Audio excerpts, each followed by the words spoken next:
What about like a Pirates of the Caribbean themed hotel where all the rooms just shift and rock back and forth like you're on a ship? And then you can have like stormy nights where everything's shaking back and forth and then everyone gets sick and just pukes everywhere. It's probably not a good idea. Hello everybody and welcome to the Disney Q&A. This is the series in which you guys send me Disney questions about all manner of things, whether it's about the parks or the history or the movies, and I try to give you an answer to the best of my ability. This week we got a couple of great questions, but before we jump into that, I want to point out some of the answers from last week's question that I threw out to you guys, which is if you could make a hotel based on a Disney ride, what would it be?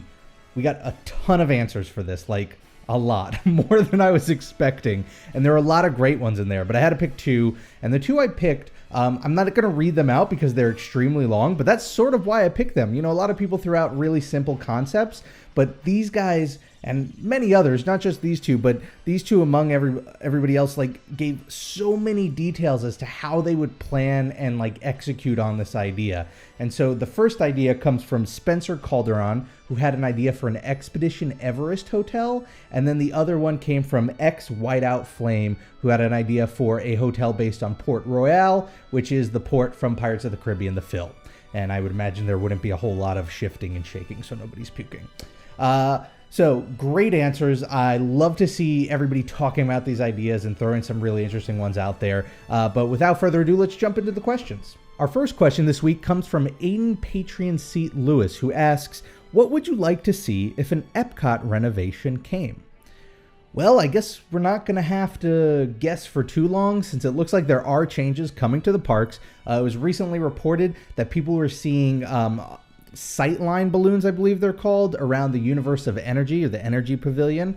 What those are balloons that they usually float up to certain altitudes that match plans that they have for construction. And that way they can look at the skyline of a certain area and get an idea of like what a building is going to do to affect the skyline. It's typically something you see when they're looking into constructing a new building. And so the rumor for a while has been that they're going to demolish the Universe of Energy, the whole pavilion, and build something new. Now, the running rumor is that they're going to build a Guardians of the Galaxy ride. That has not been confirmed, even though there's all of that Tower of Terror news.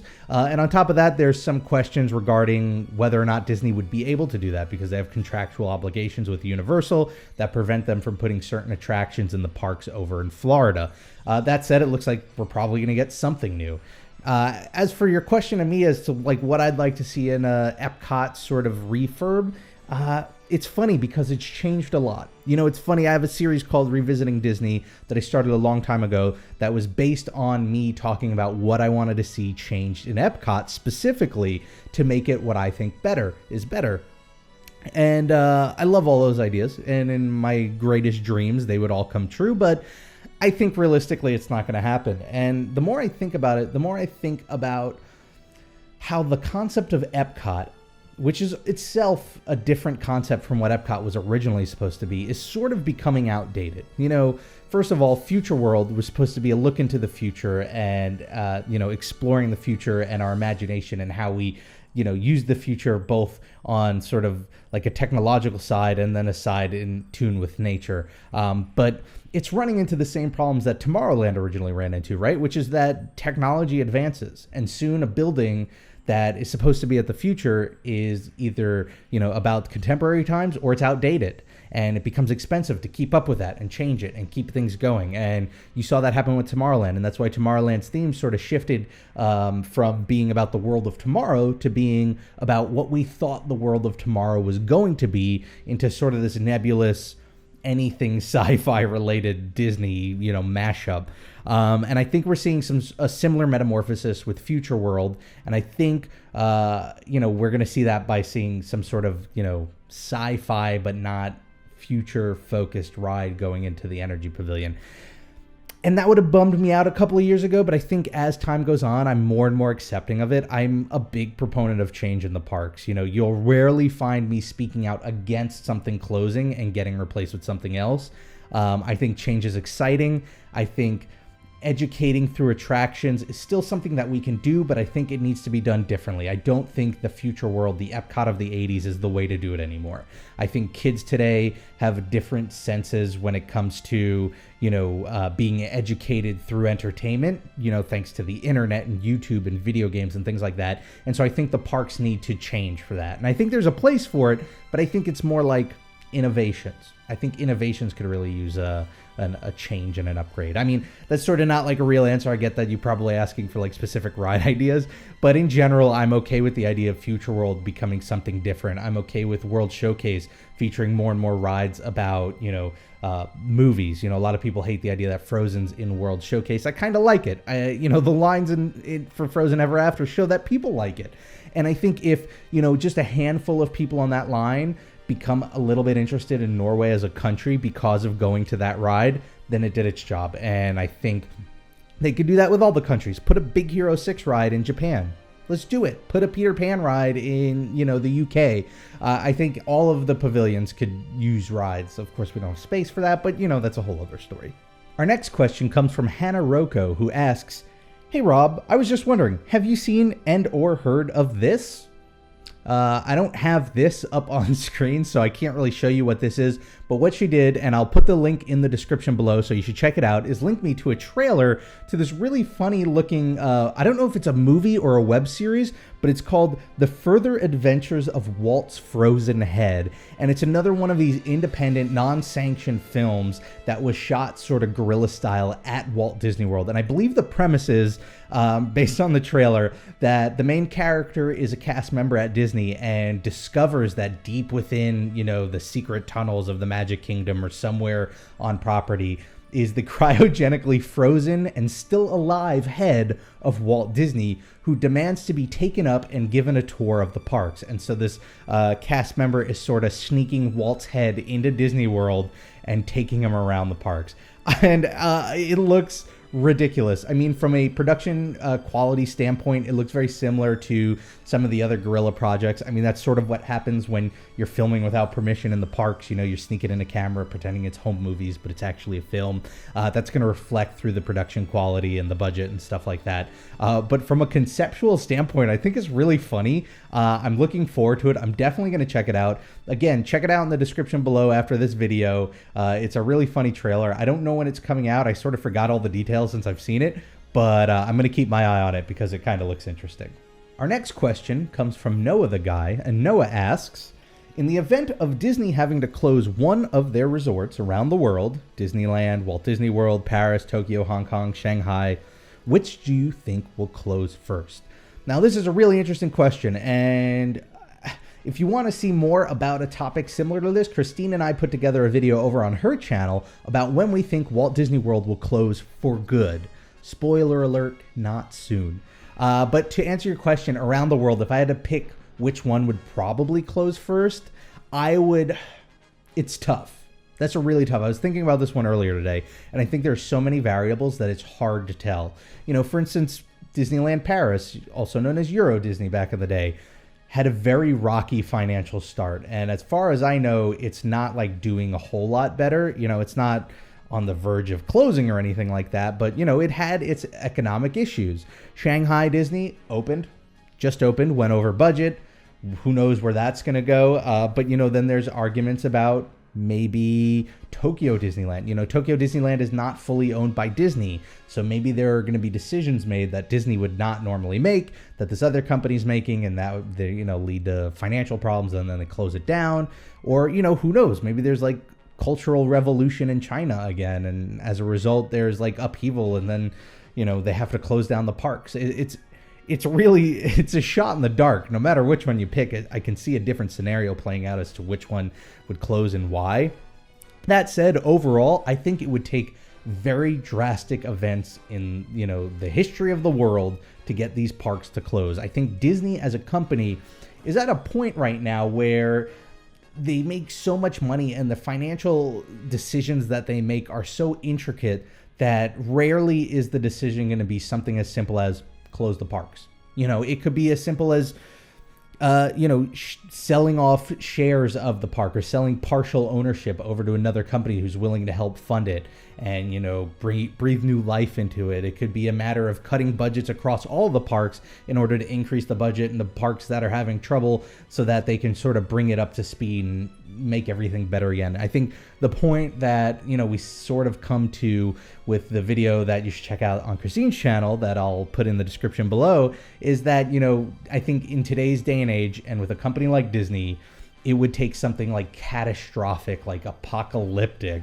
for these parks to just close permanently without going through, a many number of attempts to just keep things going. The only other thing I could think of is if for whatever reason theme parks as a whole just don't become a tourist destination anymore, which I think is hard to imagine, but is totally possible with, the introduction of space tourism and stuff like that in the coming decades. But, that's a long way out, so we don't have to worry about anything closing anytime soon. Speaking of Shanghai Disney and Hong Kong Disney, our next question comes from B-Fish Alex Imagineering, who asks a pretty long question, and it is, Shanghai Disney recently opened in the currently officially communist state of China.